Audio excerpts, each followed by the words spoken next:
Bom dia, pessoal. Vamos lá para nossa correção do plano de estudo 9. Vamos começar por essa primeira questão aí. Bom, essa primeira questão aí, ela fala sobre o funcionamento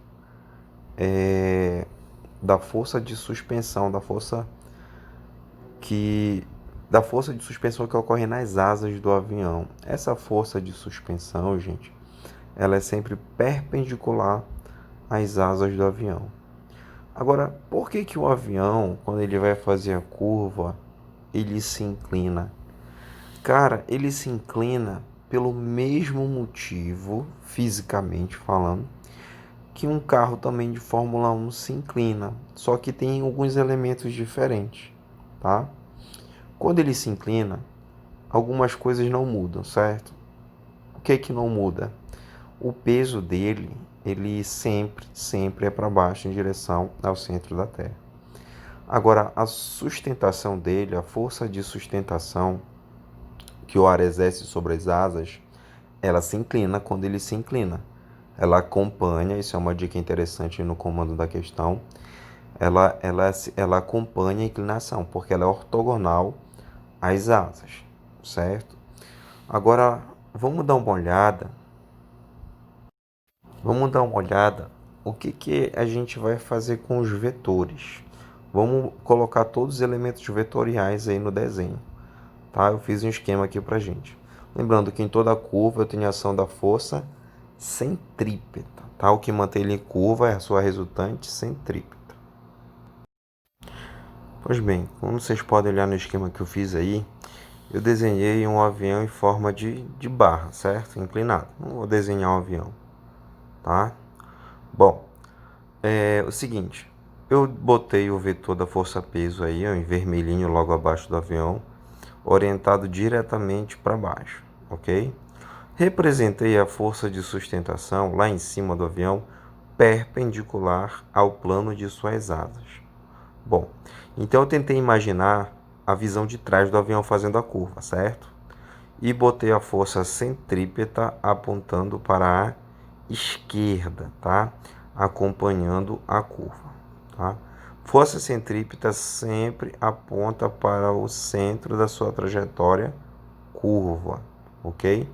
Então vocês observem que existe um ângulo alfa entre a força de sustentação e a força centrípeta. Trazendo os vetores aqui para baixo, ó, logo abaixo da carinha que eu fiz ali feliz, eu tenho uma relação. Qual relação? A força de sustentação, ela apresenta como componente quem? A força centrípeta. Por quê, professor? A força centrípeta ela não surge do nada, cara. Ela é resultado da ação do avião em conjunto com as suas turbinas, com a sua aerodinâmica, que tem como resultado a sua sustentação. Então, quando ele alinha o piloto alinha os flaps, ele vai fazer o quê? Ele vai inclinar a força de sustentação, tendo uma componente para dentro da curva, que é a força centrípeta. Então nós podemos concluir o seguinte, que a força centrípeta ela é igual a quem? A força de sustentação vezes o cosseno de alfa, tá? Cateto adjacente é igual a hipotenusa vezes o cosseno de alfa. Porque tá colado aí juntinho a força de sustentação, tá? Então, na realidade a força centrípeta ela é uma componente da força de sustentação. Então vocês dão uma verificada lá onde que fala isso, tá? Acho que é a alternativa D, acho que é a D, se eu não me engano. Vê lá com a alternativa que diz que a força centrípeta, ela é uma componente da força de sustentação. Para falar para vocês da força em trajetórias curvas ou em sobrecurvas, né, uma curvas sobreinclinadas, eu tenho um vídeo aqui bacana. Dá uma olhada aqui. Seguinte, nesse vídeo eu tenho uma resolução de questão em pista sobrelevada, tá? Agora é com veículo, dá uma olhadinha. Bom, pessoal, a gente está aqui resolvendo mais uma questão que fala da resultante centrípeta. Então, bora lá ler o enunciado da questão para entender. Ele diz o seguinte, ó, a figura abaixo mostra um carro com velocidade constante de 144 km por hora em uma pista de raio 160 metros, em corte vertical e sobrelevada. Bom, para que o veículo não dependa da força de atrito para realizar esse traçado circular, né? Qual deve ser o ângulo alfa de inclinação da pista? Admita que a aceleração da gravidade local seja de 10 metros por segundo ao quadrado. Bom, todo esse enunciado aí tem a ver com essa figura aqui. Ó. Isso aqui é um corte vertical, né, de uma pista sobrelevada, não é uma pista horizontal, uma pista inclinada aqui num ângulo alfa. Aliás, ele quer que você calcule o valor do ângulo alfa. Esse aqui é o centro da trajetória que é circular, o carrinho vindo aqui de frente. E a questão é a seguinte, qual deve ser o ângulo de inclinação para que esse movimento circular aqui não dependa da força de atrito. Nós já resolvemos a questão número 1, em que o carrinho se movia numa pista plana e horizontal, e se a pista é horizontal, o carro depende o tempo todo da força de atrito para poder realizar o traçado circular. Aliás, a resultante centrípeta, naquele caso lá, era a própria força de atrito, né? Aqui não. Aqui, por estar numa pista inclinada, o que vai acontecer? A resultante centrípeta aqui não vai ser a força de atrito, vai ser a soma da força de contato entre as rodas e a pista, que é a força normal, com a força-peso. Somando a força normal com a força-peso, você vai ter a resultante centrípeta, que vai apontar para o centro C aqui, e você não vai ter aqui o FAT, né? Aliás, a força de atrito que vai ser necessária aqui, a força de atrito que vai atuar aqui, é a força de atrito para que os pneus consigam rolar. É a força de atrito estático entre o pneu e a pista que tem que existir, porque senão os pneus não rolam e o carro não se move. Não é aquela força de atrito que é necessária para que o carro realize o traçado circular. Porque o traçado circular aqui vai depender de duas forças, que é o peso da força normal. Nós vamos mostrar isso na figura que vai aparecer aqui agora. Olha só. A gente tem aqui já as forças atuando. Ó. A força peso para baixo, está aqui em destaque em azul. A força peso vai formar um ângulo reto com o plano horizontal. Então está aqui o ângulo reto. A força de contato, que é o Fn aqui, ó, forma um ângulo reto, mas um ângulo reto com a pista, que é inclinada aqui, ó, o ângulo reto aqui, ó, o Fn aqui. E somando as duas aqui, vai dar o Fr, que é a resultante centrípeta. Tanto é que eu vou pegar aqui, ó, esse vetor aqui, vou destacar, vou colocar aqui, ó, nesse ponto aqui, ó, para formar aqui um triângulo, que não é um triângulo qualquer, é um triângulo retângulo, porque o ângulo aqui é 90 graus, ó. Lembrando também que você pode pensar nesse triângulo afastado aqui, ó, fica mais fácil da gente enxergar. Vamos pegar o vetor e deslocar o vetor no plano aqui, sem mudar a direção e o sentido dele, eu posso fazer isso com o vetor. Vou pegar aqui, ó, o vetor força-peso e vou colocar aqui, ó, nesse ponto aqui. Ok? Esse é o vetor força-peso. Aí depois eu pego, vamos colocar no ponto certinho aqui, ó. Isso. Aí depois eu pego, né, recoloco o vetor lá na posição que estava antes. Vou pegar esse vetor aqui, que é o vetor Fm, ó, e vou colocar aqui, ó, nesse ponto aqui. Certo? E aí, pego, né, o vetor FR, que é esse aqui, e ponho aqui, ó, nesse ponto aqui. Formou ali um triângulo retângulo, percebe? E aqui a força-peso está aqui, ó. Bom, formou ali um triângulo retângulo, mas eu tenho também outra informação importante, ó. Se esse aqui é um ângulo alfa, né, se esse ângulo ali mede alfa, o fato é que aqui você vai ter 90 graus, que é o ângulo que a linha pontilhada formou aqui com o plano aqui inclinado, 90 graus. Essa linha pontilhada aqui é uma sequência aqui do Fn, né? Então eu tenho 90 graus aqui eu tenho um ângulo beta. Não se esqueça que alfa mais beta tem que dar 90 graus, que é a soma dos ângulos internos de um triângulo retângulo é igual a 180. Se já tem 90 aqui, então alfa mais beta tem que ser igual a 90 também. Então, aqui tem 90. Então, somando esse ângulo aqui com esse desconhecido aqui, também tem que dar 90. Se esse aqui é beta, esse aqui tem que ser alfa, tem que ser igual a esse aqui, ó. Porque alfa mais beta tem que dar 90 graus. Então, 90 graus mais 90 graus, que é a soma de alfa mais beta, tem que dar 180 graus. Então, esse ângulo que aparece aqui, ó, é o mesmo ângulo que vai aparecer aqui em cima, aqui, ó, que é esse aqui, ó. Aqui em cima, aqui, ó. esse ângulo aqui é igual a esse aqui, ó, que está aqui, ó, que é o ângulo alfa. Então, o ângulo que a força peso está formando com a força normal aqui é um ângulo alfa. É o mesmo ângulo de inclinação da pista. Eu vou precisar disso, por quê? Porque agora eu vou olhar para esse triângulo retângulo que está aqui e vou calcular a tangente do ângulo alfa, né? Vou pensar que eu tenho aqui o cateto oposto ao ângulo alfa, que é o FR, que está aqui em preto, e tem o cateto adjacente, que está aqui em azul, que é a força-peso. Então agora eu vou fazer o seguinte, ó, vou calcular aqui a tangente do ângulo alfa. A tangente de alfa vai ser cateto oposto que divide cateto adjacente. FR que divide por P. Ó, FR que divide por P. Resultante centrípeta que divide peso. A resultante centrípeta, a gente já sabe, é massa que multiplica a velocidade ao quadrado que divide o raio. A força-peso é m vezes g. Você pode cortar m com m, vai ficar v quadrado sobre r igual a g.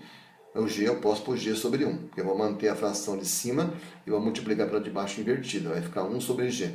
V quadrado sobre r que multiplica 1 sobre g. Então, v quadrado vezes 1 é v quadrado, r vezes g é gr ou rg, é indiferente.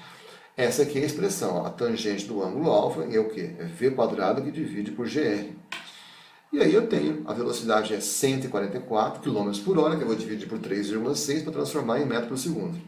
O g é igual a 10 e o raio da curva é 160 metros. Então aí vai ficar, ó, a divisão de 144 por 3,6 dá 40. 40 ao quadrado, 1.600. Embaixo também é 1.600. A divisão vai dar 1. Então o que eu tenho aqui? Que é a tangente de que ângulo que dá 1? A tangente de 45 graus. Ou seja, o arco tangente de 1 é igual a 45. Qual é o arco cuja tangente é igual a 1? O arco é 45 graus. Então o ângulo alfa é 45 graus. Aí, tudo bem, porque esse aqui até que é um ângulo fácil de você encontrar, né? Arco tangente de 1, isso aqui é um ângulo notável, né? Tangente de 45 igual a 1, é um ângulo notável, todo mundo sabe isso. Agora, na verdade, o que acontece é o seguinte, ó, a gente vai ter um capítulo à parte para poder falar das calculadoras, que isso cria uma confusão na cabeça do aluno que você não tem noção. Eles confundem ponto com vírgula, vírgula com ponto, é um horror. E tem outro detalhe importante também, hein?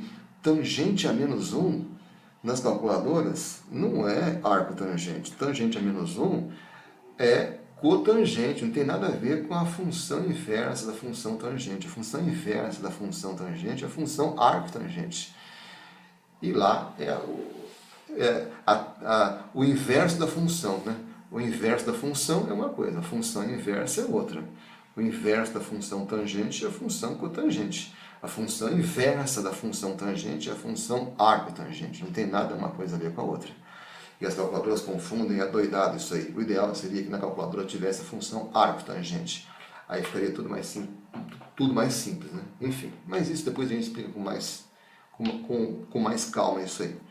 Então, a gente viu aqui que o ângulo de inclinação da pista tem que ser um ângulo de 45 graus. Se o ângulo for de 45 graus, o fato é que o carro não vai depender da força de atrito para poder realizar o movimento circular, né? Com esse ângulo aqui em 45 graus, com as características que foram dadas aqui, né? Com essa velocidade que está aqui, com o raio de 160 metros que ele deu, o G igual a 10, né? Enfim, é isso aí. Valeu! No vídeo anterior lá, o professor fala bacana, de maneira bem didática, como que é a divisão vetorial das forças que atuam em uma trajetória curva, certo? Bem como a sua análise matemática. Beleza? Espero que vocês tenham gostado. Vamos para a próxima questão aqui. Calçada capaz de gerar energia solar instalada no IZEWA, nos Estados Unidos. Bom, é o seguinte, visando economizar tempo, né? Tanto é que eu já deixo a questão pronta, não vou nem resolvendo, nem escrevendo. Falar aqui para vocês o seguinte, que essa questão se trata de uma calçada, bicho. É uma calçada que ela capta energia solar, certo? Tem um painel de vidro em cima, né? Para o pessoal não pisar nas células solares. E ela tem a capacidade de gerar 400 watts de eletricidade, tudo bem? Bom, qual é o ponto relevante aí? É que existem 400 lâmpadas em LED instaladas debaixo dessa calçada para iluminar, certo? Agora, o que alimenta essas 400 lâmpadas? É justamente a própria placa solar da calçada. Imagina que é um monte de placa solar que você vai andando por cima. É isso. tá? E à noite ela fica iluminada. Imagino que deva ser assim a utilização dela. Mano, é o seguinte, toda vez que fala que tu tem um monte de lâmpada em um lugar, essas lâmpadas, cara, geralmente sempre vão estar em paralelo.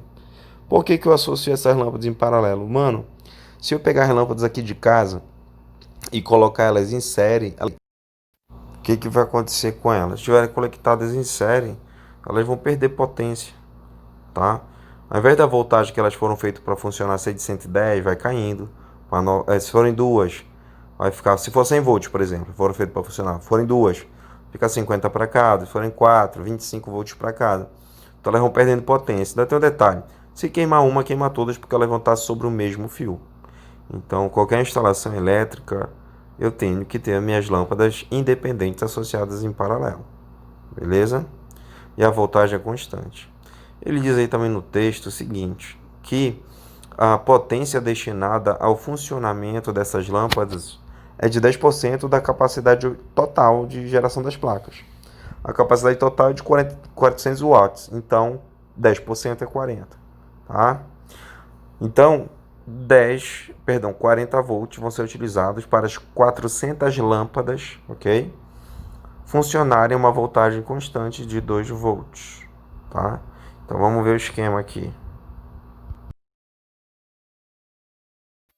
Tá aqui o esquema que o tio fez, ó.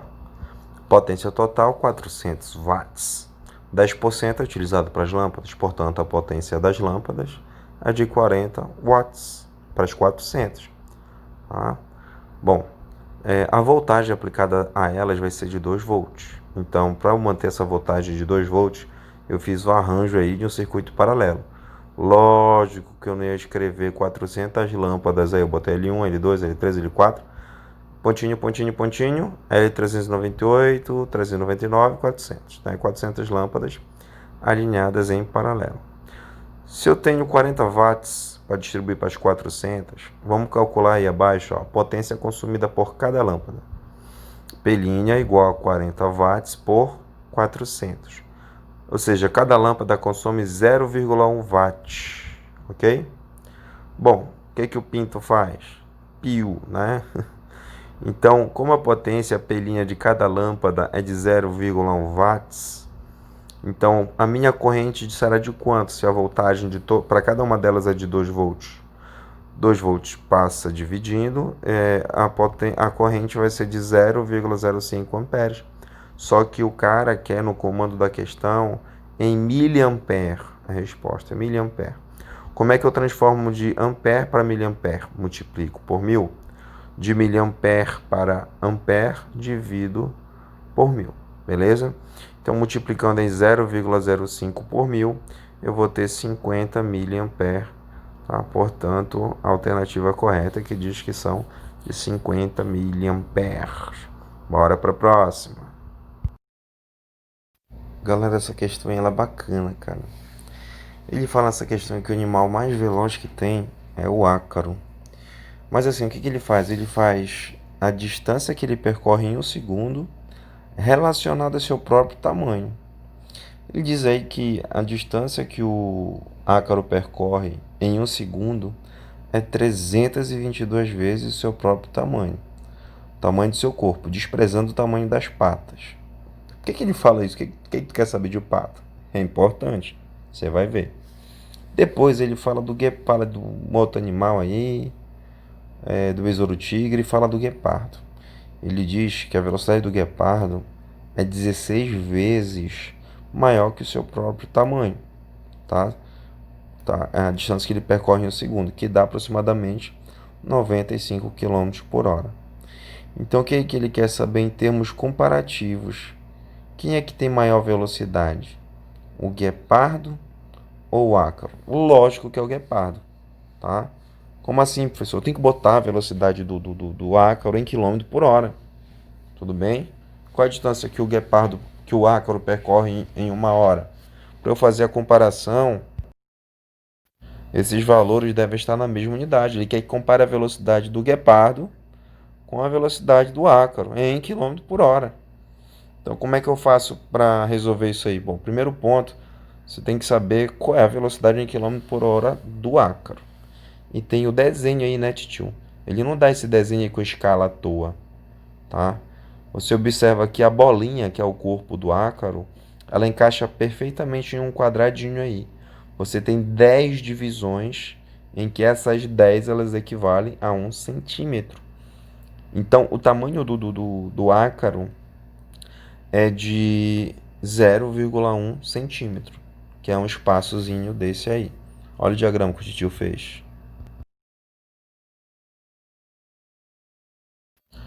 Bom, espero que dê para vocês verem com clareza aí, ó. Velocidade do ácaro, 322 vezes seu tamanho por segundo. Então, eu fiz a escala aí bonitinha, ó. 0, 0,1, 0,2, 0,3, 0,4, 0,5, 0,6, 0,7, 0,8, 0,9 e 1 centímetro, tá? Então, o tamanho dele é 0,1 centímetro. Vamos lá, a velocidade dele, 322 vezes 0,1 dividido por 1. Isso daí vai dar, sabe o quanto, gente? 32,2 centímetros dividido por 1, transformando para metro, 0,322 metros por segundo. Para eu comparar com a do guepardo, eu tenho que transformar para quilômetro por hora. Como que eu faço a conversão? Multiplica 0,322 metros por segundo por 3,6. Vai dar 1,1595 km por hora. 1,1595 km por hora. Então, eu vou comparar. Eu vou dividir a velocidade do guepardo pela do ácaro, né? Porque a do guepardo é maior. 95 dividido por 1,1595 vai dar 81,95. Ou seja, aproximadamente 82. Então, eu posso dizer que aproximadamente a velocidade do guepardo é 82 vezes maior que a velocidade do ácaro.